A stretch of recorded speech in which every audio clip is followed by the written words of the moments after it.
बहुत बहुत स्वागत है सर आपका आज के इस विशिष्ट कार्यक्रम में।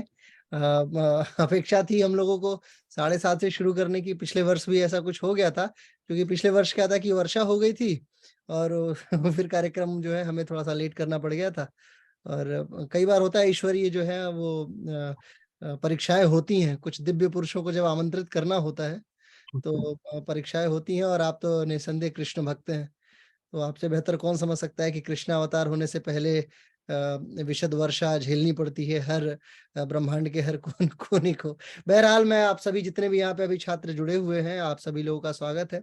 आज के इस विशिष्ट कार्यक्रम में हमारे साथ में आचार्य कृष्णदेव हैं और आप बहुत प्रकांड विद्वान हैं, बहुत मूर्धन्य हैं, मर्मज्ञ हैं अपने विषय के, विशेषज्ञ हैं माइंड मैनेजमेंट और मनोचिकित्सा, मनोकायिक चिकित्सा यानी साइकोसोमैटिक इश्यूज पे बात करना और स्पिरिचुअलिटी को कोरिलेट कराना और उस योग्यता को अभिनियोजित तरीके से यौगिक परिवेश में परिसीमित करना अगर आपको देखना है तो उसके लिए मुझे लगता है आदरणीय आचार्य कृष्णदेव सर से उचित व्यक्तित्व इस समय फिलहाल मेरी नज़र में कोई नहीं है। एक बार पुनः आपका स्वागत करता हूँ सर एसकेएम योगा के तत्वाधान में। जैसा आपको पता है एसकेएम योगा एक अपने आप में ऐसा ब्रांड है जो हद तक कोशिश करता है कि जो योगाचार्य हैं उनके मध्य में जो सीनियर योगाचार्य हैं उनको आमंत्रित करके और अपने अनुजों को ऊपर की तरफ एक ब्रिज की भांति कार्य करने का हमारा प्रयोजन रहा है। कभी भी हमने कोशिश नहीं की कि किसी भी प्रकार से मॉनेटरी व्यवस्था को ज़्यादा तरजीह दी जाए। हालाँकि बहुत सारे संस्थान मॉनेटरी फाउंडेशंस को अपना बेस मानते हैं, लेकिन हम लोगों ने आप लोगों के आशीर्वाद से, क्योंकि आप लोगों ने कभी हमसे अपेक्षा नहीं की, तो हमने कभी नीचे से किसी भी व्यक्तित्व से अपेक्षा नहीं की। तो इसके लिए आप लोग भी साधुवाद के पात्र हैं। आइए बिना समय व्यतीत किए आपको मैं सर मंचस्थ करता हूँ। मंच अब आपका है। आप पूरी तरीके से आपका आपकी जनता है आपके समक्ष। बहुत-बहुत स्वागत है एक बार फिर से। हरे कृष्णा। ओम नमो भगवते वासुदेवाय। ओम नमो भगवते वासुदेवाय। ओम नमो भगवते वासुदेवाय। हरे कृष्णा। तो आप हार्दिक स्वागत है। लाइट वो बोला चाहिए। तो इसमें ना सागर में गागर समेटने का प्रयास है। हम चाहते हैं कि इसको ना केवल लेक्चर सेशन ना रखा जाए, इसको इंटरैक्टिव सेशन रखा जाए। और मन एक ऐसा विषय है जो हम सबके जीवन से जुड़ा हुआ है। हम सब सुनते आए हैं कि सारा खेल मन का ही है। हर व्यक्ति, आप किसी भी उम्र का ले लीजिए, हर व्यक्ति इस बात को स्वीकार करता है कि सारा खेल मन का ही है। लेकिन जब उनसे पूछा जाए कि आप इसके लिए करते क्या है, तो उनके पास कोई जवाब नहीं होता। यहाँ तक कि हमारे कई सारे योग प्रशिक्षकों के पास भी जवाब नहीं होता, क्योंकि मैंने देखा जब कोरोना काल में अनफॉर्चुनेटली बहुत सारे हमारे योग मित्र भी जो योगाभ्यास और ध्यान इत्यादि कराकर लोगों के जीवन को ट्रांसफॉर्म करने की भरसक कोशिश कर रहे थे, उनका जब व्यक्तिगत कोई जब ऐसी दुविधा आई, उनके जीवन में जब चुनौतियां आई, तो वो भी बहुत बिखर गए थे, घबरा गए थे। कई लोग स्ट्रेस डिप्रेशन के शिकार हो गए थे। इसका कारण ये है कि योगाभ्यास में हम मुख्यतः देखें तो जैसा डिमांड वैसा सप्लाई। तो डिमांड में यही रहता है कि लोगों को पेट कम करना होता है, बीमारियां ठीक करनी होती है, इत्यादि इत्यादि चीजों पे हम ज्यादा काम करते हैं। और जैसा चूंकि उसी बात का पैसा भी मिलता है हमें, तो हम उसको ज्यादा फोकस करते हैं, जैसा डिमांड वैसा सप्लाई। लेकिन आज विज्ञान कहता है साइकोसोमेटिक, यानी मन से जुड़ी हुई चीजें जो है वो शरीर को प्रभावित करती है। और हमारे योग शास्त्र भी कहते हैं आदि और व्याधि। आदि अर्थात यहाँ पर जब मन और विचार में असंतुलन पैदा होती है, वही व्याधि का रूप धारण करती है। तो हम सब थ्योरी में तो ये पढ़ते रहे हैं। तो आज मैं चाहूंगा कि वन बाय वन करके, चाहे आप अपने जीवन से संबंधित कोई जिज्ञासा या प्रश्न हो, या अपने पेशेंट को लेकर कोई जिज्ञासा या प्रश्न हो, ये आप कर सकते हैं। मोटा मोटी में एक चीज मैंने जो अपने अनुभव से देखा कि एक बात हम सब जानते हैं, एक अगर हम लेमन लैंग्वेज की बात करें कि पेट में गुड़गुड़ हो रही है, इसका मतलब हमने पेट में कुछ गलत इनपुट दे दिया, गलत खा पी लिया है। उसी तरह एक मन की भी गुड़गुड़ होती है, जो अनकंफर्टेबल माइंड होता है, जिसकी वजह से माइग्रेन हो गया, हाइपरटेंशन हो गया, नींद की समस्या हो गई, एंगर ज्यादा हो गया, एंजाइटी, डिप्रेशन इत्यादि हो गया। इसका मतलब क्या है? एक शरीर की खुराक होती है और एक मन की खुराक होती है, जिसको इमोशनल डाइट बोलते हैं। तो सामान्यतः हम भोजन में 2 से 3 बार हम ग्रहण करते होंगे, है ना, हल्का स्नैक्स या नाश्ता वगैरह ले लें तो शायद हद से हद 5 बार। लेकिन हम अगर आपसे पूछें कि आप मन को कितनी बार खिलाते हैं, तो कोई बताना चाहेंगे? क्योंकि ये सेशन हम लेक्चर सेशन नहीं रखना चाहते ताकि नींद ना आ जाए अपने को, तो आप में से कोई भी हैंड रेज कर सकते हैं या वैसे प्रश्न पूछ सकते हैं माइक ऑन करके। और मैं उम्मीद करता हूं कि ऐसी सुविधा सबको है कि कोई चाहे तो माइक ऑन कर सकते हो। तो मैंने प्रश्न किया था कि शरीर को हम 3 बार खिलाते हैं मुख्य रूप से, हल्का फुल्का और कुछ जोड़ लें तो स्नैक्स वगैरह लगा के शायद 5 बार। मन को हम पूरे दिन में 24 घंटे में कितनी बार खिलाते हैं और क्या खिलाते हैं, कोई बताना चाहेंगे तो? तो हर वक्त थॉट्स।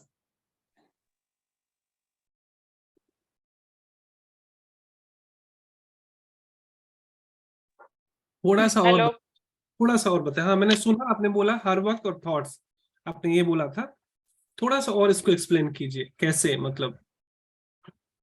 क्योंकि बाहर से कुछ ना कुछ आउटपुट हम हमेशा लेते रहते हैं अपनी 5 इंद्रियों से, तो उससे थॉट्स बनते रहते हैं हर वक्त। तो माइंड हर वक्त कुछ ना कुछ चल रहा है और कुछ ना कुछ फीड कर रहे हैं हम उसको। परफेक्ट। और कोई बताना चाहेंगे? जयश्री बता रही हैं बहुत बार सर, इंटरटेनमेंट, मोबाइल, गप्पे, सब कुछ मन का खेल। और कोई बताना चाहेंगे? ओके, हाँ जी सर, लक्ष्मी। हाँ सकारात्मक सोच के साथ। सर, हम योगाभ्यास करते हैं तो प्रार्थना करते हैं सबसे पहले, तो उसका मतलब है हम पॉजिटिविटी हम अंदर लाते हैं और आपकी साउंड वापस थोड़ी चालू कम करते आ रही है, थोड़ी वॉइस कम आ रही है। ओके, अभी ठीक है सर? 1 मिनट सर, मैं अपना स्पीकर भी बढ़ा लेता हूँ, 1 मिनट। हाँ बताएं। हाँ सर, योगाभ्यास करते समय हम पहले प्रार्थना से शुरुआत करते हैं, तो इसका मतलब है हम पॉजिटिविटी से अंदर थोड़ा हम भर लेते हैं पूरे शरीर को और मन को, और फिर आसन चालू करते हैं। तो वो भी एक फॉर्म है मेडिसिन। ठीक है, तो यदि मैं आपसे पूछना चाहूं तो आप मन को प्रार्थनाओं के माध्यम से योगाभ्यास के समय फीड करते हैं, आपका कहना ये है? Yes sir, yes. ओके, और कोई कुछ बताना चाह रहे हैं? एक और माइक ऑन हुआ था। सर, जब हम जो भी भोजन खा रहे हैं वो हमारे मन को भी तो लग ही रहा है। जैसे कि हम सात्विक आहार ले रहे हैं, वो भी हमारे मन को लग रहा है, और अगर हम राजसिक और तामसिक भोजन ले रहे हैं वो भी हमारे मन को लग रहा है। ठीक बात है, ठीक बात है। समय सीमित है इसलिए मैं थोड़ा सा जल्दी कंक्लूड कर देता हूं। असल में सुबह में जब हमारी आंख खुलती है तब से लेकर रात में जब हमारी आंख बंद होती है, अर्थात फाइनली जब हम मोबाइल को स्विच ऑफ कर देते हैं या साइड कर देते हैं, तब तक कॉन्स्टेंटली हम फीड कर रहे हैं माइंड को। इसको इमोशनल डाइट कहते हैं, और उसका सोर्स क्या है? कान से हम जो ज्यादा सुनते हैं, अधिक देर तक या अधिक सुनते हैं सुबह से शाम तक, और 24 आवर में जितने मैक्सिमम आवर्स, आंख से हम जो अधिक से अधिक चीजें देखते हैं और पढ़ते हैं। तो बाकी तो हमारे सारे सेंसेस, हम चुपचाप यहाँ ध्यान भी कर रहे हो लेकिन आसपास क्या कुछ हो रहा है, हमारे सेंसेस उसको भी ऑब्जर्व कर रहे होते हैं। लेकिन मोटा मोटी देखा जाए, जो बहुत लोग अवेयर नहीं रहते हैं उनके लिए भी 3 तरीके से, यानी हम जो सुन रहे हैं, जो हम देख रहे हैं, जो हम पढ़ रहे हैं, ये मन की खुराक है। तो जाहिर सी बात है, मैंने कहा था कि पेट में अगर कुछ डाल दिया तो शरीर अस्वस्थ होगा, पेट खराब होगा, पेट में दर्द, कॉन्स्टिपेशन, एसिडिटी इत्यादि होएगा। मन में भी माइग्रेन, स्ट्रेस, डिप्रेशन, नींद की समस्या, गुस्सा, ये सारी चीजें क्या है?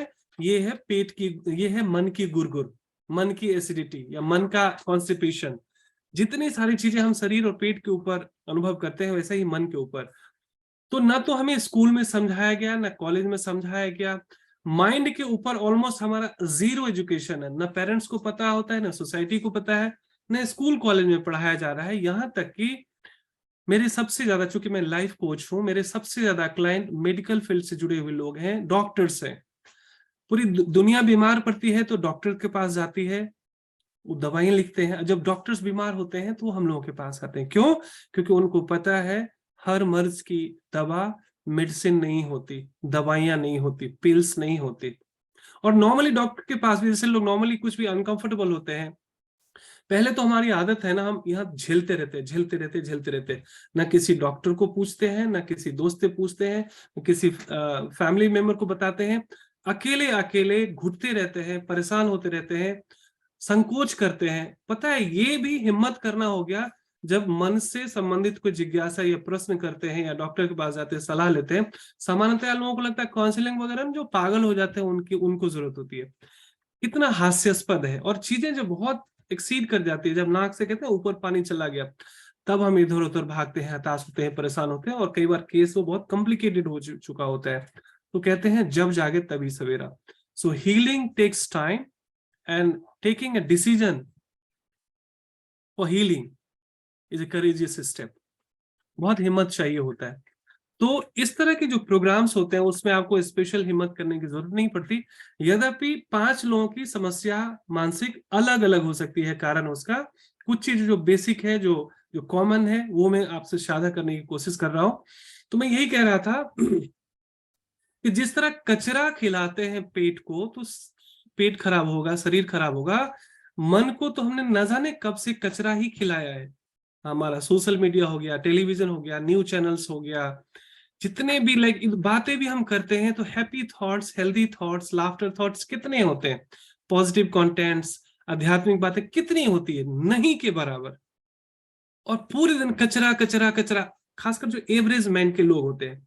एक होता है बिलो एवरेज, एक होता है अबव एवरेज। एवरेज और बिलो एवरेज जो माइंड के जो लोग होते हैं, इंडिविजुअल्स होते हैं, वो केवल एक्चुअली कचरा ही कलेक्ट कर रहे होते हैं, सुनना ज्यादा, देखना ज्यादा, पढ़ना ज्यादा, और फिर वैसे ही दूषित हो जाते हैं, mode of ignorance, mode of passion में चले जाते हैं। खुद भी दुखी रहते हैं ऐसे लोग, दूसरों को भी दुख देते हैं। जब आलू सड़ जाए घर में तो केवल आसपास ही दुर्गंध नहीं फैलता, दूर दूर तक दुर्गंध फैलता है। उसी तरह जब हमारा मन दूषित हो जाता है, मन जब पीड़ित, दुखी, परेशान हो जाता है, तो हम केवल खुद ही दुखी नहीं रहते, अपने आसपास दुख ही स्प्रेड कर रहे होते बाय डिफॉल्ट। और इसमें किसी की कोई गलती नहीं है। एज ए लाइफ कोच हम लोगों का काम ये है, हम कोई टैग नहीं लगाते, जजमेंटल नहीं होते, केस टू केस।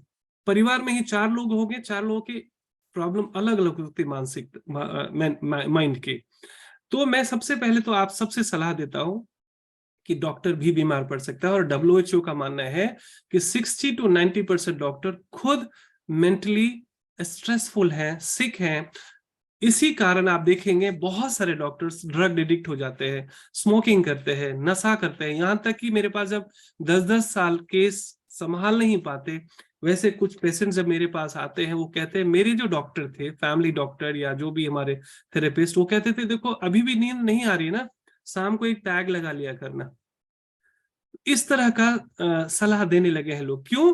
क्योंकि स्पिरिचुअलिटी से कोई लगाव है नहीं, अध्यात्म से दूर दूर तक कोई रुचि है नहीं, है ना, इसको विज्ञान हम मानते नहीं है।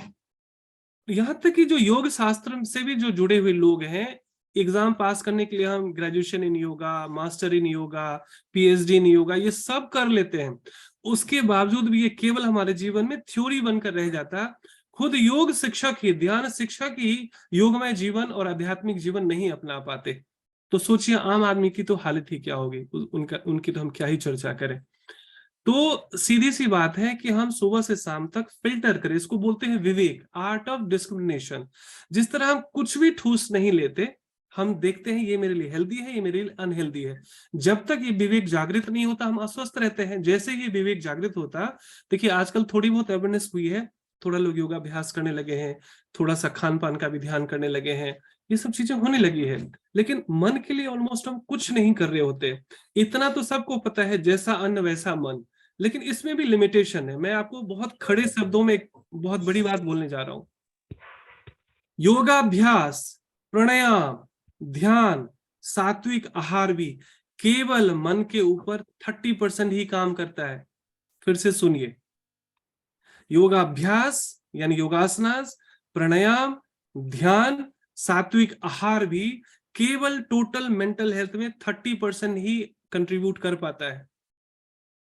और मोटे मोटे शब्दों में, आप योग के छात्र हैं अधिकतर, हमारी बॉडी ना 9 चीजों से बनी हुई है ना। एक होती है, मुख्य रूप से उसको दो तरीके से कैटेगराइज किया गया है, एक पराशक्ति, एक अपराशक्ति।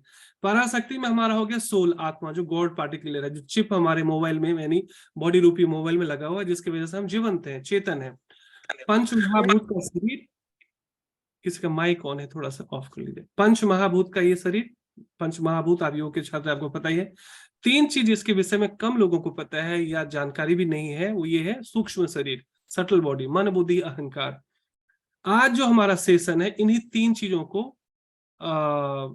अपडेट करने के लिए, जिस तरह हम मोबाइल अपडेट करते हैं, गाड़ी को 2-3 महीने में सर्विसिंग में भेज देते हैं, अगर हम किसी से पूछे कि आपने अपने मन की सर्विसिंग कब कराई थी, you will have no answer.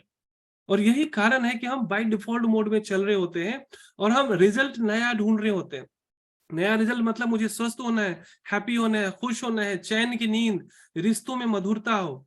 Result हम बेहतर चाह रहे हैं, लेकिन कर रहे हैं ठीक वही जो हम वर्षों से करते आ रहे हैं। पुराने ढर्रों से, यानी बाय डिफॉल्ट मोड पे, यानी पुराने सिस्टम से ही आप बिना अपडेट किए हुए, पुराने थके हुए सिस्टम और माइंडसेट और पैटर्न से अगर आप जीवन जिएंगे, नया रिजल्ट कहां से मिलेगा, है ना। तो ये जो सेशन है असल में मन बुद्धि अहंकार को लेकर है। तो माइंड को उदाहरण, जो सेंसेस है उसको कहा गया है बच्चे हैं, है ना। 5 जो सेंसेस है हमारे, वो बच्चे हो, कुछ भी डिमांड करते हैं, देख लिया चाहिए, सुन लिया चाहिए, चख लिया चाहिए, ये डिमांड करते हैं। माइंड को माँ का रूप भी कहा गया। वो सेंसेस क्या करते हैं, माइंड से फिर माँ से डिमांड करते हैं। माँ अगर थोड़ी सी एजुकेटेड नहीं है, आध्यात्मिक रूप से कॉन्शियस प्यूरिफिकेशन नहीं है, तो बच्चे की डिमांड पूरी करती रहेगी, गलत डिमांड भी। और उसके ऊपर है इंटेलेक्ट, जिसको फादर बोलते हैं। मतलब जस्ट एक आइडिया है फादर और मदर का, बाकी आप किसी को कम या ज्यादा ना आके। सो सेंसेस हमारे बेबीज हो गए, मन हमारा हो गया माँ की तरह, और जो इंटेलेक्ट है, बुद्धि है, वो पिता की तरह है। तो अगर अबोध है बच्चा, माँ भी अबोध है, तो गलत डिमांड फीडिंग होती रहेगी और फिर अस्वस्थ होएगा। उसमें अगर इंटेलेक्ट का इंटरफेरेंस नहीं है, अगर बुद्धि ने कंट्रोल नहीं किया, विवेक डिस्क्रिमिनेट जो है बुद्धि ही कर पाता है। मन बच्चे की तरह कुछ भी डिमांड करता है, कुछ भी खाना चाहेगा, कुछ भी सुनना चाहेगा, कुछ भी करना चाहेगा, अगर प्रॉपर ट्रेनिंग नहीं है तो योगासन से, प्राणायाम से, ध्यान से, सात्विक आहार से मन और शरीर की ट्रेनिंग होती है। इंटेलेक्ट के लिए ऑलमोस्ट हम कुछ नहीं कर रहे होते हैं, और दोनों की ट्रेनिंग अलग अलग है। जैसे गाड़ी का भोजन है पेट्रोल, डीजल, सीएनजी, और ड्राइवर जो है उसको अन्न चाहिए होता है, फल चाहिए होता है। दोनों को हम एक ही खुराक नहीं दे सकते। उसी तरह शरीर की खुराक अलग होती है, मन की खुराक अलग होती है, और स्वस्थ विचार ही मन का आहार है। उसके लिए हम लोग केवल थ्योरी में पास तो कर जाते हैं, एमए कर लेते हैं योगा में, पीएचडी कर लेते हैं योगा में, सर्टिफिकेट कर लेते हैं योगा में, लेकिन जब उसमें जीने की बात आती है तो ऑलमोस्ट क्वेश्चन मार्क होता है कि पूरे दिन हम किस तरह के विचार, किस तरह के कंटेंट हम फीड कर रहे हैं। जिस तरह डेली ब्रश करना, डेली स्नान करना एक दिन की बात नहीं है, अच्छा स्वस्थ भोजन करना सिर्फ एक दिन की बात नहीं है, उसी तरीके से मन को भी क्लीन करना मेडिटेशन और प्राणायाम इत्यादि से, और डेली डेली फीड करना स्वाध्याय से, सत्संग से। स्वाध्याय अर्थात आपको पता ही है, 2 शाब्दिक अर्थ है इसका, स्वयं अध्ययन करना और स्वयं का अध्ययन करना। तो गीता इत्यादि हो गया, हमारे पतंजलि योग सूत्र हो गए, उपनिषद हो गए, इस तरह के अनेकों प्रामाणिक शास्त्रों से इधर उधर का जो है व्हाट्सएप यूनिवर्सिटी का ज्ञान न भर के, केवल गूगल बाबा का ज्ञान न भर के, हमें वास्तव में जो प्रामाणिक शास्त्र है, हमारे योग शास्त्र है, उपनिषद है, वेद है, भगवत गीता सबसे एबव ऑल है, तो उसका हम स्वाध्याय करें और उचित मार्गदर्शन में स्वाध्याय करें, ताकि केवल पढ़ के बात समझ में आती तो स्कूल कॉलेज की जरूरत क्या होती, गुरुजनों की व्यवस्था क्यों होती। तो इसलिए हमें उचित मार्गदर्शन में ऐसे लोगों के सानिध्य में रहना चाहिए जो स्वयं भी उस स्वाध्याय में जीने का प्रयास कर रहे हो, अभ्यास कर रहे हो, उससे हमें प्रेरित होना चाहिए। तो ये हो गया स्वाध्याय। सत्संग हो गया कि सेल्फ रियलाइज सोल्स होते हैं, उनके ग्रुप में, उन ऐसे अनुभवी लोगों के बीच में चर्चा करना, धर्म चर्चा करना, श्रवण करना, जिज्ञासा करना, प्रश्न करना, और उससे क्या होगा, ये इंटेलेक्ट को ट्रेन करता है। तो इंटेलेक्ट जब स्ट्रांग रहता है तो मन को भी कंट्रोल करता है, इंद्रियों को भी कंट्रोल करता है। नहीं तो हम पूरे जीवन बिबिल्डर रहते हैं, भटकते रहते हैं, डॉक्टर्स बदलते रहते हैं। लोग अपनी आदत बदलते नहीं, अपनी इंटेलेक्ट को ट्रेन करते नहीं, बस डॉक्टर्स बदलते रहते हैं। तो ये परमानेंट सोर्स ऑफ हैप्पीनेस नहीं मिल पाता। फिर टेम्परेरी सॉल्यूशन, डॉक्टर के पास मैंने बताया था, आप बहुत जब हो जाए, डॉक्टर्स क्या देंगे आपको, नींद की गोली, दर्द की गोली, एंटी डिप्रेसेंट, है ना, यही सब चीजें। ये चीजों को रूट आउट नहीं कर रहा है, प्रॉब्लम को रूट आउट ना करके सप्रेस कर रहा है। तो सप्रेस करने से फिर बात बनती नहीं है। और टेम्पररी सॉल्यूशन के लिए लोग फिर नशा करने लगते हैं। उनको लगता है थोड़ी देर के लिए हम भूल जाएंगे और हमारा प्रॉब्लम समझ में नहीं आएगा। लेकिन ये कब तक? नशा फिर जब टूटेगा फिर से समस्या होगी, क्योंकि भीतर जो प्रॉब्लम है वो गया नहीं है। तो उसके लिए प्रॉपर काउंसलिंग, लाइफ कोचिंग भी चाहिए होता है। और जो लोग सत्संग इत्यादि में लगातार श्रवण कर रहे हो, चाहे ऑफलाइन हो ऑनलाइन हो, उनका भी मेंटल हेल्थ बहुत अच्छा है। तो सत्संग और कुछ नहीं, एक मेंटल हॉस्पिटल है। और सत्संग का अर्थ है प्रामाणिक शास्त्रों से ऐसे लोगों से सुनना जो स्वयं भी अपने जीवन में ऐसा आचरण कर रहे हैं, जो दूसरों को उपदेश दे रहे हैं। सो मुझे लगता है मैं रुकूंगा नहीं, मैं बोलना शुरू करूंगा, क्योंकि माइंड मेरा जो है पसंदीदा विषय है और मुझे लगता है एक तरह की सेवा है। और मैं साधुवाद दूंगा डॉक्टर शिवम मिश्रा जी को कि जो भी इनके प्रकार साधुवाद के पात्र हैं, कि निस्वार्थ ये जन जन के हित के लिए, बहुजन हिताय बहुजन सुखाय के प्रयास के लिए प्रयास करते हैं। दुनिया सब अपने मियाँ बीवी बच्चों में मस्त है, सब अपने गृहस्थी में अस्त व्यस्त त्रस्त है।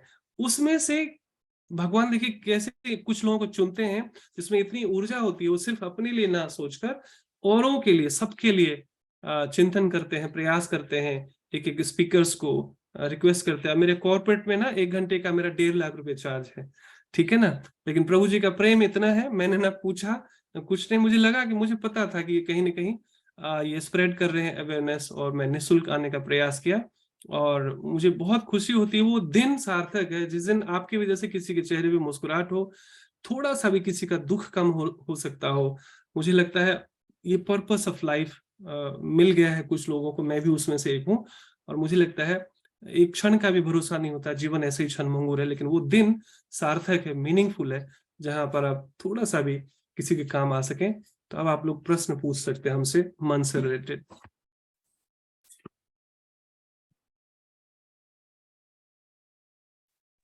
सर, जब मन में भटकाव आए और गुस्सा आए तो उस समय क्या करना चाहिए? जब पढ़ते हैं तो बहुत भटकाव आता है सर। ठीक बात है। कब से ऐसा अनुभव कर रहे हैं आप? सर, ये हमेशा नहीं होता है, लेकिन अभी कोई ऐसी चीज आ जाती है सामने जो हमें पसंद नहीं, फिर ये बहुत होता है सर। ठीक है। वैसे तो ये बहुत लंबा टॉपिक है गुस्से का, एक दिन का विषय नहीं है, लेकिन मैं बहुत संक्षेप में, कहते हैं ना गागर में सागर समेटने का प्रयास। गुस्सा बाय प्रोडक्ट है एक्सपेक्टेशन मिसमैच का। आपने खुद ही बोला कि जब भी मेरे हिसाब से चीजें नहीं होती तो मुझे गुस्सा आता है। और गुस्सा सिर्फ आपको नहीं आता, इमोशंस का ये भी एक अहम हिस्सा है। गुस्सा एक कला है। जब हम करते हैं, जब गुस्सा हमारे कंट्रोल में रहे, मतलब गुस्से का रिमोट हमारे हाथ में रहे, तो वो एक कला है। लेकिन गुस्सा जब हमारे कंट्रोल से बाहर हो जाए, इसका मतलब हमने रिमोट किसी और को दे दिया, मतलब हम कंट्रोल हो रहे हैं गुस्से के द्वारा या किसी और व्यक्ति के द्वारा, तो वो कमजोरी है, उसमें हम हार। गुस्सा, किसी ने आपको गुस्सा दिला दिया बाकई, तो समझिए कि आप हार गए वहां पर। ये वीकनेस का ये है, सिम्टम है। तो योगाभ्यास करने से, प्राणायाम करने से, ध्यान करने से मन की एनर्जी बहुत हाई होती है, बॉडी की एनर्जी भी बहुत हाई होती है। तो जैसे ही कहते हैं higher the energy lower the expectation, जब आपकी ऊर्जा बहुत स्ट्रांग होती है, हाई होती है, तो आपकी एक्सपेक्टेशन लो हो जाती है, फिर देने ही देने का भाव हो जाता है। How can I help you, how can I serve you. जब हमारी एनर्जी वीक होती है, बहुत छोटी होती है, लो होती है, तो हमारी एक्सपेक्टेशन बहुत हाई होती है। So lower the energy, higher the expectation. So हर व्यक्ति से हम लव केयर रिस्पेक्ट की अपेक्षा करते रहते हैं। कोई सब मुझे प्यार करे, सब मेरा रिस्पेक्ट करे, सब मेरा सम्मान करे, सब मेरी देखभाल करे। अध्यात्म इस बात पे हंसता है, कहता है ये ऊर्जा तो है देने की, जिसने देना सीख लिया उसने जीना सीख लिया। लेकिन पूरे जीवन एक 8-10 साल का बच्चा भी और एक 80-90 साल के बुजुर्ग भी, और irrespective of age, gender and territory, हर व्यक्ति इस बात से दुखी है, expectation of love care and respect. और ये ऊर्जा होती है देने की, और हम जीवन भर अपेक्षा किए बैठते हैं, दे दो दे दो दे दो दे दो। और हर रिश्तों में, हस्बैंड वाइफ रिलेशनशिप हो, पेरेंट चाइल्ड हो, दोस्त हो, बॉयफ्रेंड गर्लफ्रेंड हो, कोई भी व्यक्ति हो, पड़ोसी हो, खाली डब्बा, खाली डब्बे से एक्सपेक्ट किए बैठा है कि ये मुझे दे देगा, ये मुझे दे देगा, और है किसी के पास भी नहीं। पूरे जीवन हम इस अज्ञानता में गुजार देते हैं, मुझे नहीं मिला, मुझे नहीं मिला, मुझे, मतलब ए बेगर इज एक्सपेक्टिंग फ्रॉम ए बेगर। एक भिखारी दूसरे भिखारी से अपेक्षा किए बैठा है कि मुझे नहीं मिल रहा। तो गुस्से का जो कारण है वो यही एक्सपेक्टेशन, जहां मिसमैच नहीं होता है। दूसरी बात, गुस्सा जब आपका आ जाता है, इसका मतलब ये हुआ स्पीकर में कुछ गंदा गाना बज रहा है, गलत गाना बज रहा है, जो अच्छी बात नहीं है। तो आप स्पीकर को फोड़ेंगे, स्पीकर को स्क्रू टाइट करेंगे, या जहां से वो बज रहा है उसको चेंज करेंगे? मोनिका जी। सर स्पीकर को चेंज करेंगे अगर स्पीकर खराब है। ना ना ना ना, मैंने मेरा प्रश्न फिर से सुनिए। जी स्पीकर सर। ठीक है, गाना गंदा बज रहा है जो आपको अनकंफर्टेबल तो कर रहा सर है, गाना चेंज करेंगे। सर गाना। मेरे साथ ये प्रॉब्लम है, वैसे तो मैं बहुत ध्यान करती हूँ, ठीक रहता है, लेकिन कभी कभी जो हमारे लव्ड वन हैं वो कुछ गलत करते हैं तो इतना ज्यादा, जैसे कि आज मेरे को बहुत ज्यादा गुस्सा आ रहा था और मैंने ध्यान भी किया, फिर भी उतना ज्यादा कंट्रोल नहीं हुआ। तो मैं ये आज सोच रही थी कि मैं तो इतना योगा भी करती हूँ, ध्यान भी करती हूँ, फिर भी इतना गुस्सा क्यों? हाँ, मैं सबसे पहले आपकी ईमानदारी के लिए धन्यवाद करूंगा, साधुवाद करूंगा, क्योंकि आपने ईमानदारी से बातें रखी कि मैं ध्यान भी करता हूँ, योग भी करता हूँ। और सच में एक बार फ्रस्ट्रेशन आता है कि भाई, यहाँ तक कि साइकेट्रिस्ट भी कहते हैं जब उनकी दवाओं से जब लोग ठीक नहीं होते पूरी तरीके से, तो लास्ट में वो फिर जो अच्छे जेन्युइन डॉक्टर हो तो शुरू में ही कहेंगे भाई दवाई भी करो, साथ साथ में योग प्राणायाम ध्यान इत्यादि भी करो। लेकिन कुछ बेचारे ऐसे होते हैं, हमारे दादाजी कहते थे डॉक्टर्स का ये काम रहता है, सदा रहो तुम आवत जाता, है ना। तो मतलब एक बार आप गए तो मेडिसिन करा लो, ये चेक कर लो, वो, क्योंकि मॉनिटरी गेन के लिए कुछ ना कुछ लोग घुमाते रहते हैं। लास्ट में जब लगता है आउट ऑफ कंट्रोल हो गया, तब कहते हैं थोड़ा योग प्राणायाम ध्यान भी कर लो, जो कि शुरू में ही बताना चाहिए। अब सवाल है, मैंने तो बताया ना, कोरोना में मैं जानता हूं हमारे बहुत सारे मित्र और बहुत करीबी लोग हैं, 30-30 साल से जो योगा टीचर हैं, जो मेडिटेशन टीचर है, वो स्ट्रेस डिप्रेशन में चले गए। क्यों? तभी मैंने इस अनुभव से पाया कि योगासन भी, प्राणायाम भी, ध्यान भी, सात्विक आहार भी 25% to 30% ही मन पे काम करता है। 70% होगा आध्यात्मिक सत्संग से, स्वाध्याय से। मतलब प्रतिदिन जिस तरह हम ब्रश करते, स्नान करते हैं, तो मेंटल बेदिंग होता है ध्यान से, मन क्लीन होता है, साफ होता है, कचरा क्लीन होता है। लेकिन मान लीजिए खेत की अच्छी तैयारी कर दी जाए, या पूरे दिन केवल हम ब्रश करके और नहा कर ही सरवाइव कर सकते हैं क्या? खाना भी तो चाहिए ना, स्नान करने के बाद, ब्रश करने के बाद फूड भी तो चाहिए ना। केवल ब्रश करने और नहाने से तो हम स्वस्थ नहीं रहेंगे। उसी तरीके से ध्यान क्लीन करता है, हमारे डिटॉक्स करता है माइंड को, लेकिन उसको हम अच्छा फीड करेंगे, अच्छी खुराक से, अच्छा पढ़कर। गीता आप डेली पढ़िए, गुस्सा आपका कम होगा, स्पेशली सोने से पहले, और हो सके तो सुबह भी, है ना।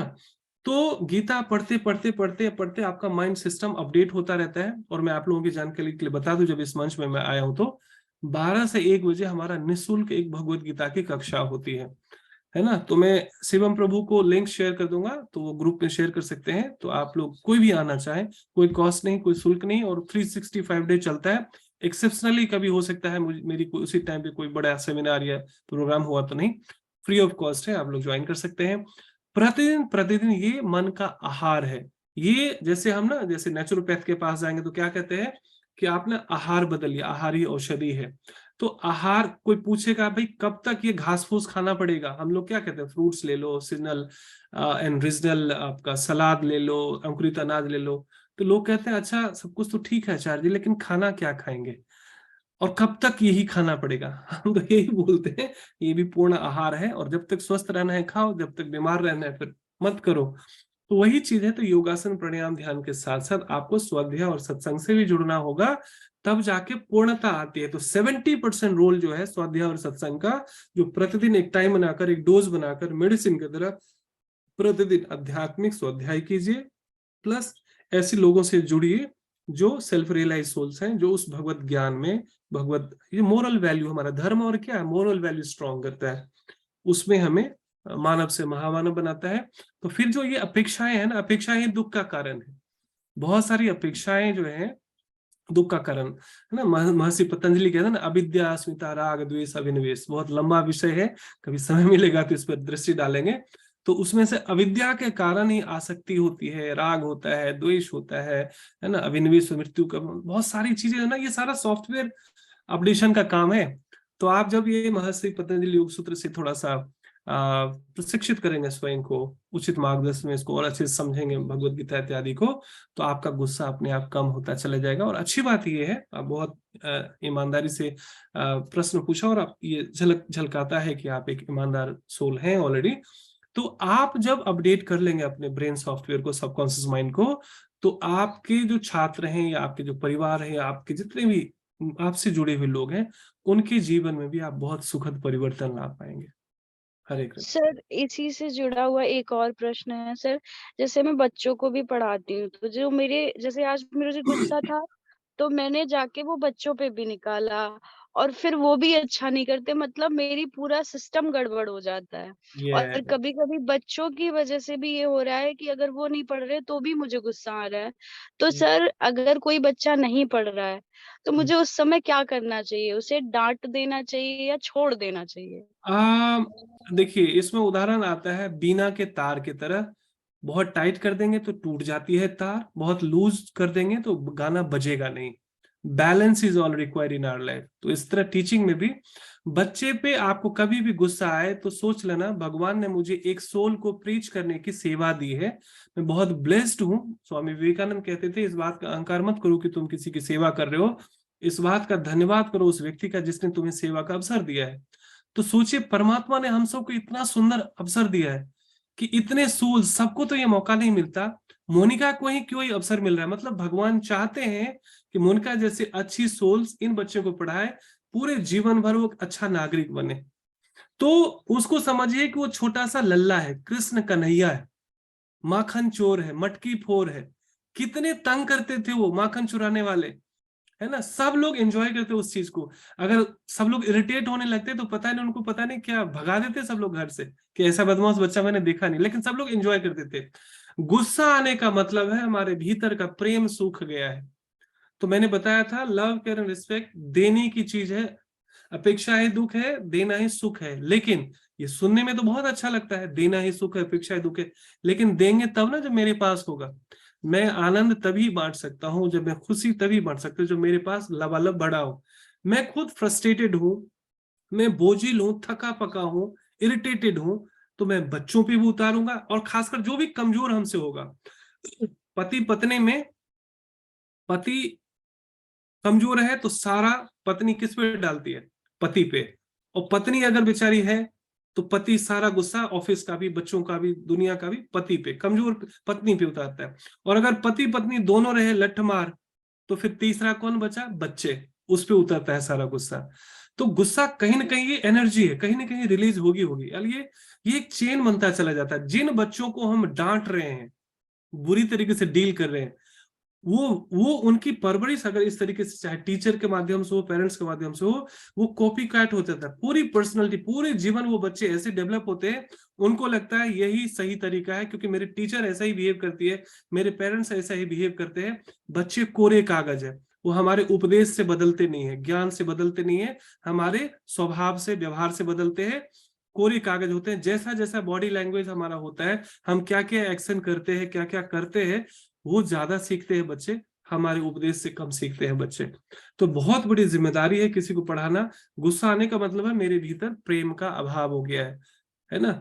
जितने भी हृदय की करवाहट बढ़ने से सारा फ्रस्ट्रेशन, गुस्सा, तनाव इत्यादि निकलता है। तो अपने प्रेम को बढ़ाना है। प्रेम न बारी उपजे, प्रेम न हाट बिकाए। अगर शिवम प्रभु के स्टूडियो में अगर प्रेम मिलता तो मैं भी कहता, प्रभु जी मुझे भी 2-4 किलो दे दीजिए, आप लोग भी खरीद लेते। लेकिन ऐसा तो है, होता नहीं है। तो प्रेम उत्पन्न होता है, जो प्रेम का स्रोत है परमात्मा, परमात्मा के ज्ञान से हमारे भीतर प्रेम उत्पन्न होता है।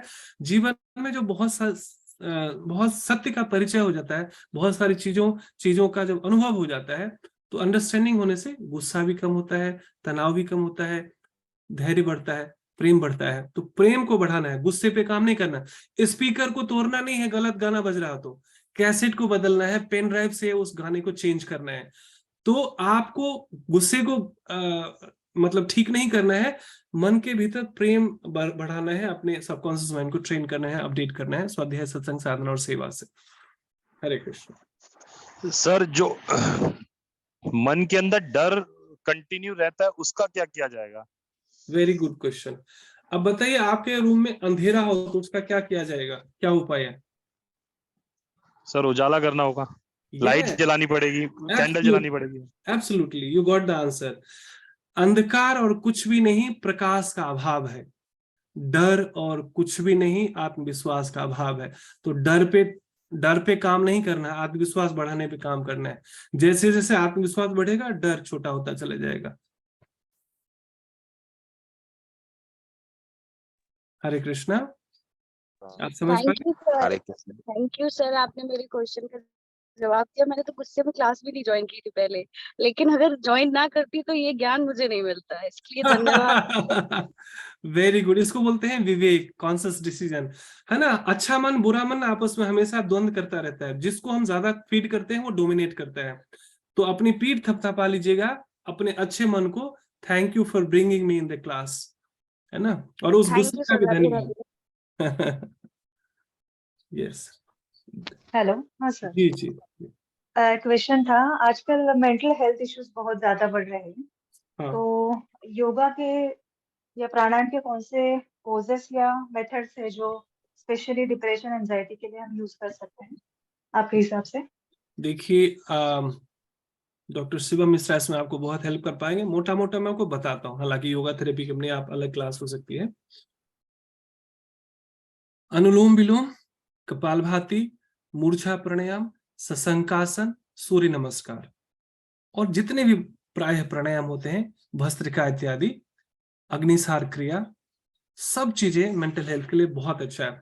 क्योंकि ना गट और माइंड की, यानी पेट और मन का ना एक दूसरे से संबंध है। पेट ठीक तो मन ठीक, मन ठीक तो पेट ठीक। आप देखेंगे कई बार जो लोग स्ट्रेस में होते हैं, उनकी वजह से उनको कॉन्स्टिपेशन हो जाती है, पेट में दर्द हो जाता है, गैस हो जाता है, एसिडिटी हो जाती है। कहते हैं मैं तो योगा भी कर रहा हूँ, मैं हेल्थी डाइट भी ले रहा हूँ, फिर भी ऐसा क्यों हो रहा है? क्योंकि मन से जुड़े हुए तार पेट में भी हैं। मन अगर अनकंफर्टेबल है, पेट को भी डिस्टर्ब कर देता है, पेट डिस्टर्ब है, मन को डिस्टर्ब कर देता है। तो ये तो हो गया आपका आसन प्राणायाम इत्यादि के साथ साथ। लेकिन मैं फिर से कहूंगा, केवल इसी तक सीमित मत रहिए, ये तो करना ही करना है।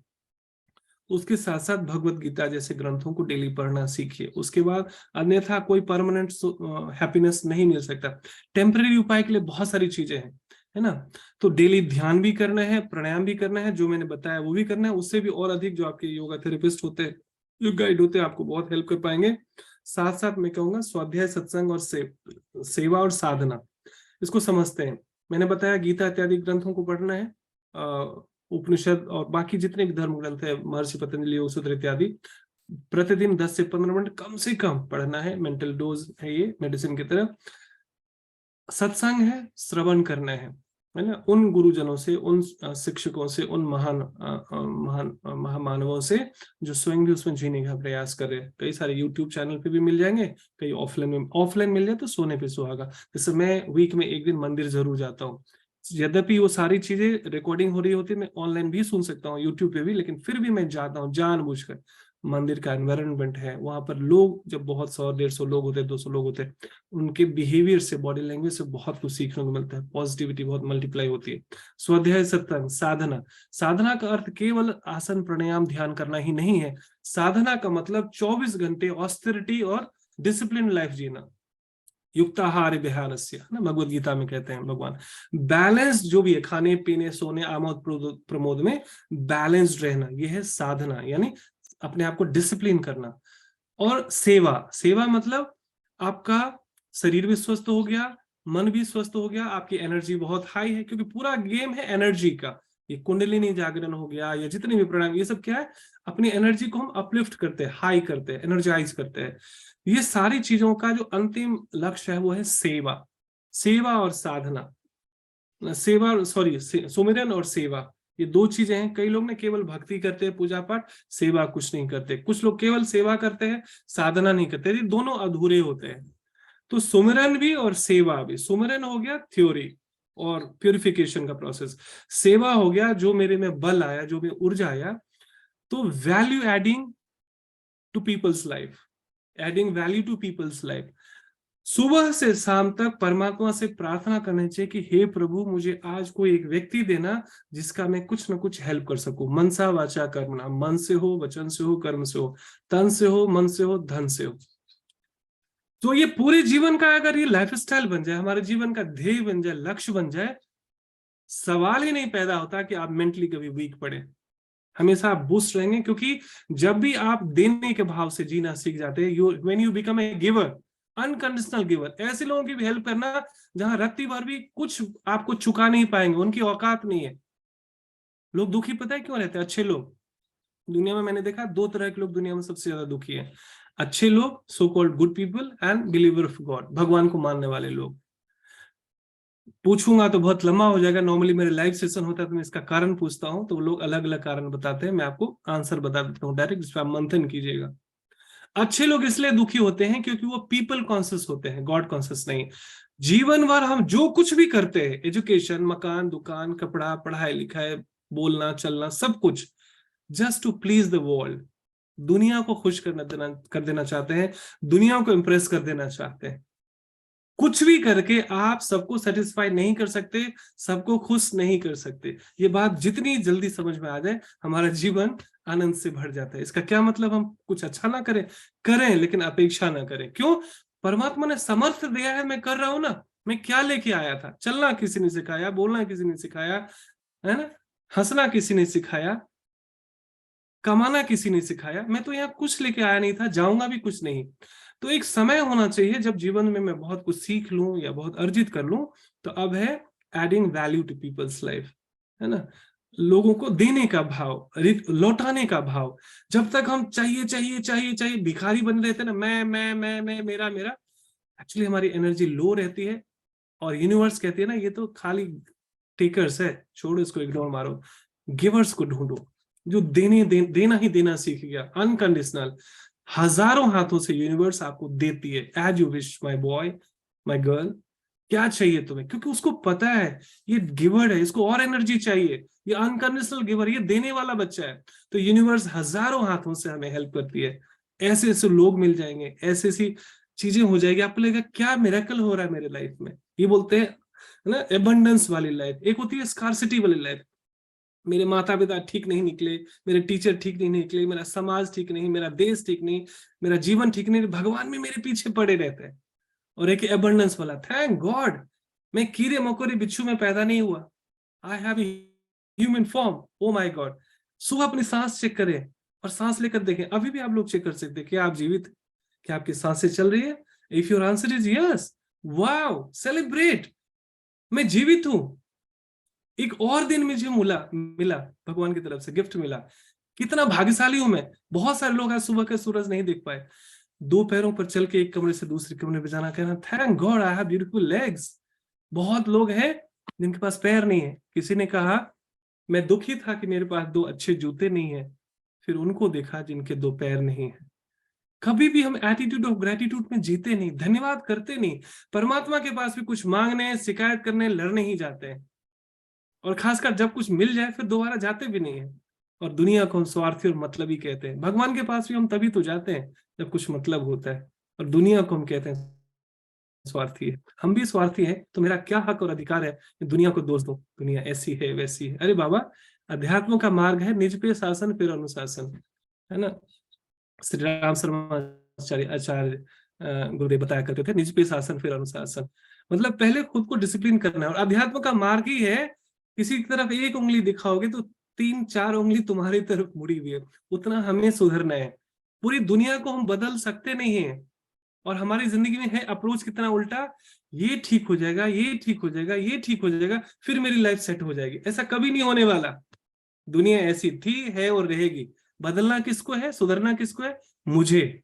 हम सुधरेंगे युग सुधरेगा, हम बदलेंगे युग बदलेगा, गुरुदेव का स्लोगन है। तो कहने का मतलब क्या है, सारा प्रयास जो आध्यात्मिक और वैज्ञानिक, चूंकि मैं काउंसलिंग साइकोलॉजिस्ट भी हूँ और स्पिरिचुअल काउंसलर भी हूँ, दोनों अध्यात्म और विज्ञान का समावेश यही कहता है कि जो देना सीख गया वो जीना सीख गया। लेकिन देना सीखेगा कौन? जिसके पास होगा, अतिरिक्त होगा, तभी तो हम दे पाएंगे।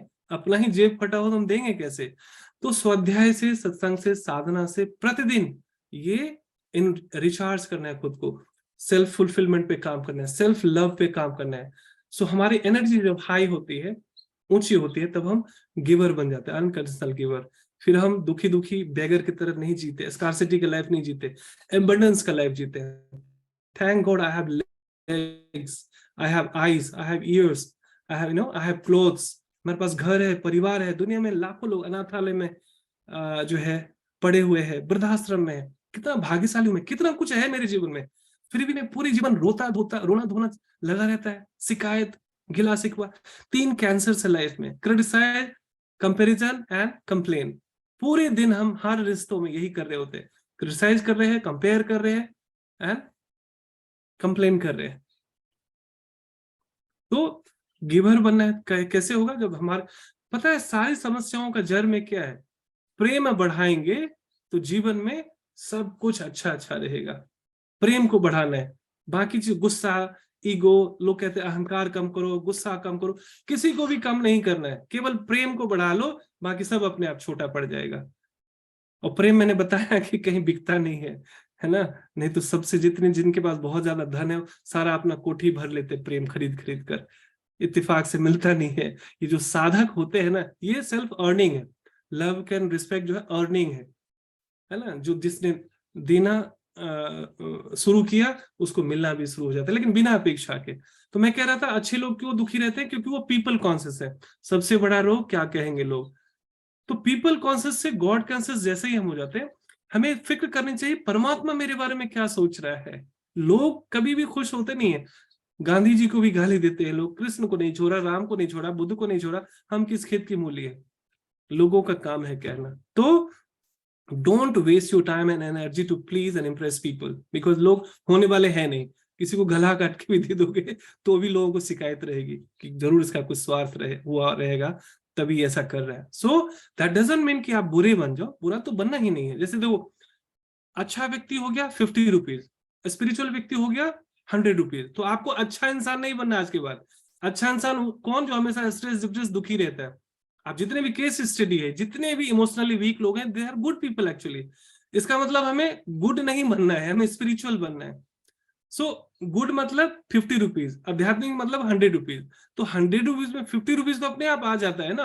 तो अच्छा तो बाय डिफॉल्ट होते हैं आध्यात्मिक लोग, लेकिन वो फिर गॉड कॉन्शियस होते हैं। वो ये देखते हैं कि भगवान मेरे कर्मों से इंप्रेस हुआ कि नहीं हुआ। लोग तो कभी होने वाले हैं नहीं।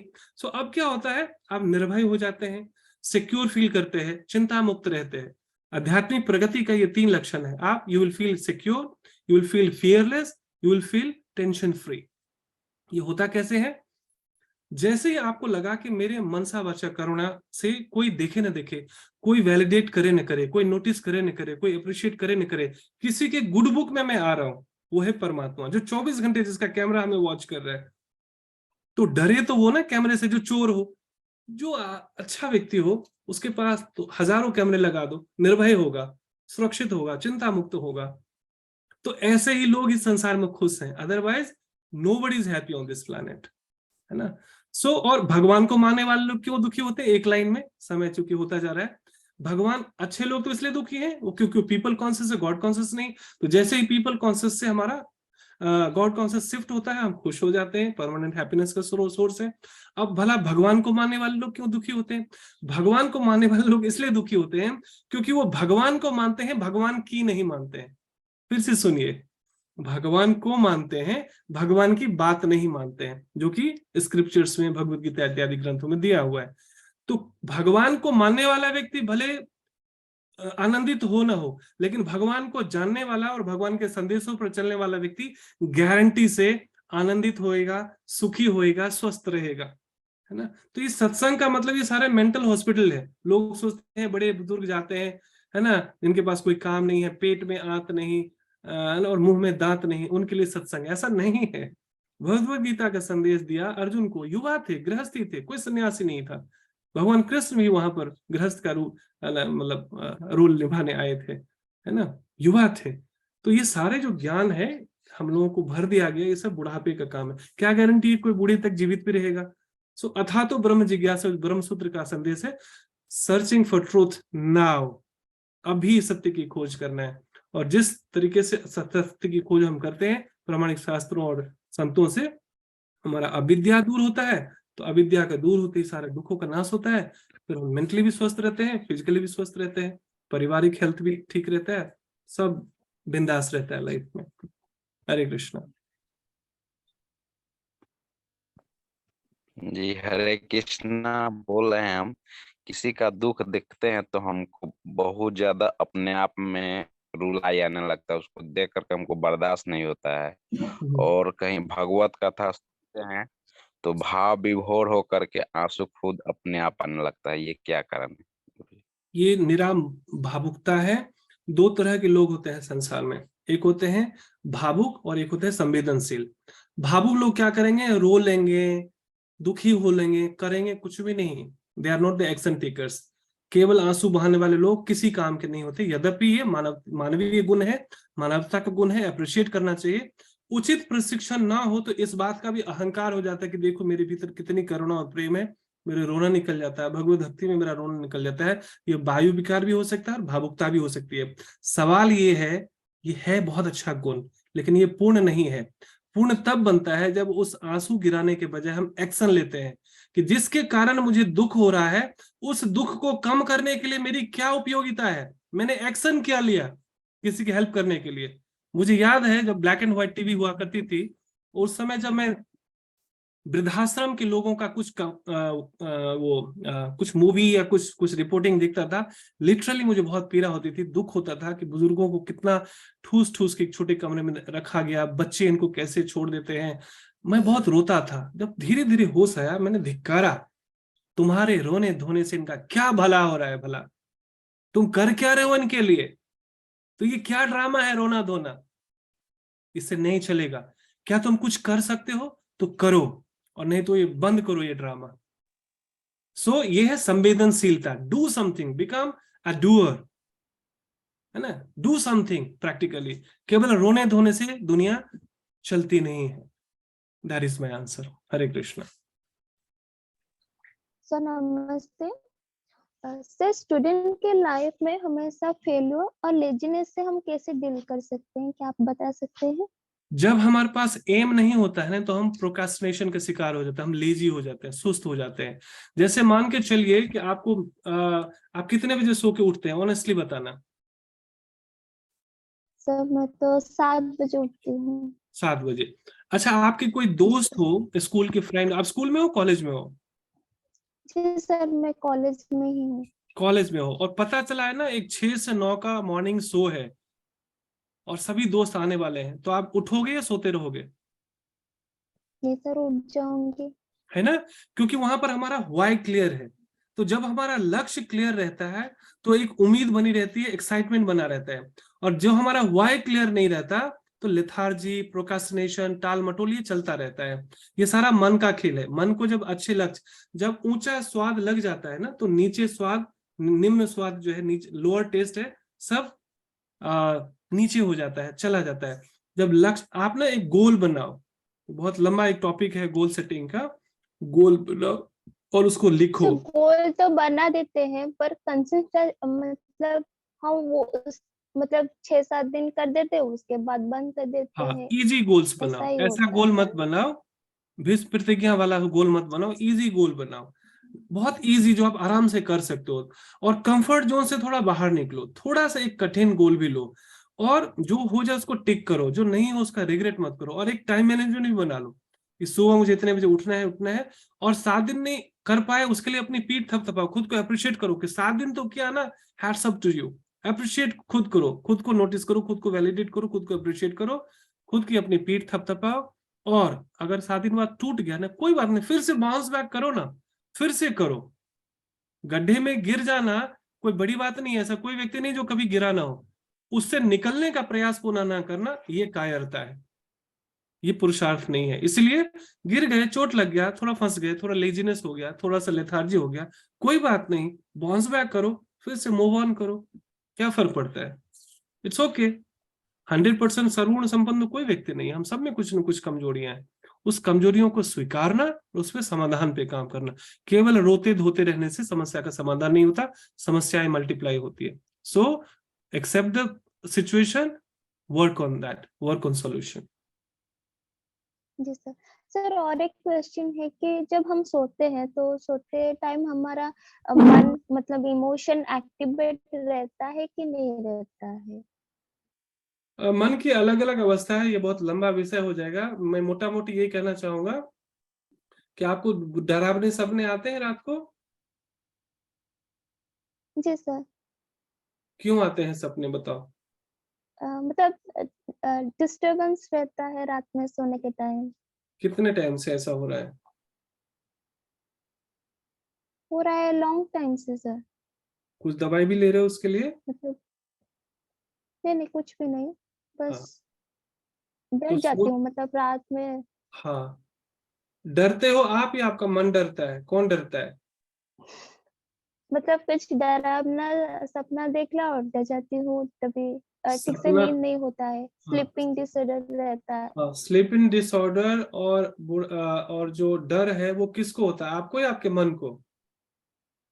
मन को होता है इससे। इसका मतलब ये हुआ आप अलग हो और आपका मन अलग है। मन भी आपके भीतर ही रहता है, ठीक है? केवल हम मन नहीं है, केवल हम शरीर नहीं है, तो एक अलग एंटिटी है। वास्तव में हमारी जो रियल सेल्फ है वो सच्चिदानंद आत्मा है, उसको भय नहीं होती, वो सत्य है, चित्त है, आनंद है। लंबा टॉपिक हो जाए बट इन शॉर्ट, मन में जो डर है इसका मतलब ये है कि तुमने पेन ड्राइव में डर वाला फाइल डाउनलोड कर रखा है, लगातार देखकर, लगातार सुनकर या पढ़कर। मतलब सच कि बात है। ऐसा ही सपना बार बार देखती हूँ कि कुछ छूट रहा है, बस छूट रहा है, बस ऐसा ही। हाँ, तो ये जो है ना, ये आत्मविश्वास बढ़ाने से ये डर खत्म हो जाएगा। डर का मतलब है आत्मविश्वास का अभाव है। मैंने अभी अभी एक प्रभु जी को बताया था ना, अंधकार और कुछ भी नहीं, प्रकाश का अभाव है। डर और कुछ भी नहीं, आत्मविश्वास का अभाव है। तो आत्मविश्वास बढ़ाने के लिए क्या क्या टूल्स है आपके पास? पता नहीं सर क्या करूँ। मैंने अभी 4 टूल्स बताए थे, 4S। लिख लो कहीं पर, 4S याद रहेगा। जी सर। 4S याद रखना आसान होगा। पहला ऐसा है स्वाध्याय, यानी आध्यात्मिक पुस्तकों को पढ़ना स्वयं को जानने के लिए।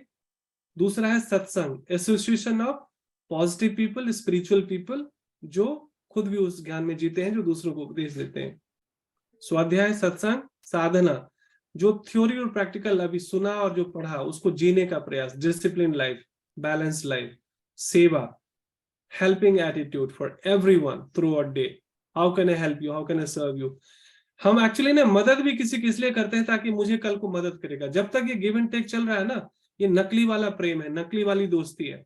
जिस दिन सीख जाओ कि परमात्मा ने मुझे अथाह शक्ति दिया है, इसके कारण मुझे लोगों की हेल्प करनी चाहिए, क्योंकि मेरे पास वो चीज है जो दूसरों के पास नहीं है, मन हो, वचन हो, कर्म हो। इस उम्मीद से करना कि परमात्मा ने मुझे बहुत कुछ दिया है और ये कभी भी देने से घटता नहीं है, तो मैं देने वाला बनूं। केवल अगर बेगर रहोगे वो दुखी रहोगे, देना सीख लोगे सुखी रहोगे। लेकिन दे तभी सकते हो जब खुद को मजबूत बनाओगे, डेली चार्ज करोगे, स्वाध्याय से, सत्संग से, साधना से, और सेवा, फिर जीवन बन जाएगा। ठीक है, तो रात में सोने से पहले गीता जरूर पढ़ के सोना, थोड़ा ध्यान जरूर करके सोना। मन में अच्छी खुराक होएगी तो मन स्वस्थ रहेगा। मन में पूरे दिन बाहर कचरा ठूसते रहोगे, एवरेज जो व्यक्ति होते हैं ना वो केवल कचरा ही ठूसते हैं, पेट में भी और मन में भी। तो कचरा ठूसने से गार्बेज इन गार्बेज आउट, उसका ठीक विपरीत है नेक्टर इन नेक्टर आउट। अच्छी चीजें खाओगे, मन में अच्छे विचार आएंगे, बुरे सपने दूर होंगे, डर दूर होगा। एक दिन ऐसा होगा कि किसी को डर हो तो तुम उसकी काउंसलिंग कर सकते हो, उसको मोटिवेट कर सकते हो। इसके लिए अपनी इनपुट बढ़ाओ, कंटेंट बढ़ाओ, अच्छी बात है, मोटिवेशनल वीडियोस देखो, स्वाध्याय करो, सत्संग करो, मतलब जो भी कुछ चीजें, जहां से भी अच्छी चीजें फिल्टर करो। संसार में एक से एक बकवास चीजें हैं, फालतू की चीजें हैं। जैसे गुलाब के पौधे में हम कांटे थोड़ी तोड़ने जाते हैं, गुलाब तोड़ते हैं ना। जीवन भी कुछ ऐसा ही बन जाए, जीवन में अच्छाई ले लो, बुराई छोड़ दो, your life will become beautiful. नहीं तो हम माइंड को ना डस्टबिन बना लेते हैं, उसको गार्डन बनाने के बजाय कचरे का डब्बा बना लेते हैं, कुछ भी दिखते रहते हैं, कुछ भी भरते रहते हैं। इससे हमारा विवेक मर जाता है, फिर हम बीमार पड़ जाते हैं और अपने आसपास बीमारी ही फैलाते हैं, दुख फैलाते हैं। एक दुखी व्यक्ति सुख नहीं दे सकता किसी को, इसलिए सबसे पहले खुद को आनंदित करो, खुद को मजबूत करो, खुद को स्ट्रांग करो। then only you can contribute in your family, in your society, in your country and in this world. धन्यवाद सर। Thank you. करना, ये मेरा धन्यवाद भले करो ना करो, इस पे एक्शन लोगे तो समझूंगा मैं, तुम्हारा होना मेरा होना यह सार्थक है। जी सर। हाँ। मैं बहुत प्रैक्टिकल आदमी हूँ। मैं चाहता हूँ कि जो भी मैं ज्ञान केवल थ्योरी सुनने के लिए नहीं, इस ज्ञान से लिया उस ज्ञान से सुन लिया, क्योंकि डेली वेबिनार्स वगैरह होते रहते हैं, है ना। तो ऐसा नहीं कि बस हम खाली ज्ञान ले रहे हैं और करना तो मेरे मन की, मतलब सुनो सबकी, करो अपने मन की, ऐसा नहीं होना चाहिए। जो अच्छी चीजें हैं उसको फिल्टर करो, उस पर एक्शन भी लो। जी सर। बहुत बहुत आभार सर, आपकी उपस्थिति जो है मुझे लग रहा है हमारी जितनी ऑडियंस है, अभी आपके साथ में 50 लोग अनवरत जुड़े रहे। और चूंकि समय जो है वो भारतीय परिवेश के अनुसार ये खाना बनाने, खाने और सोने का हो जाता है, इसलिए जो घर की महिलाएं हैं उन्हें ना चाहते हुए भी जाना पड़ता है।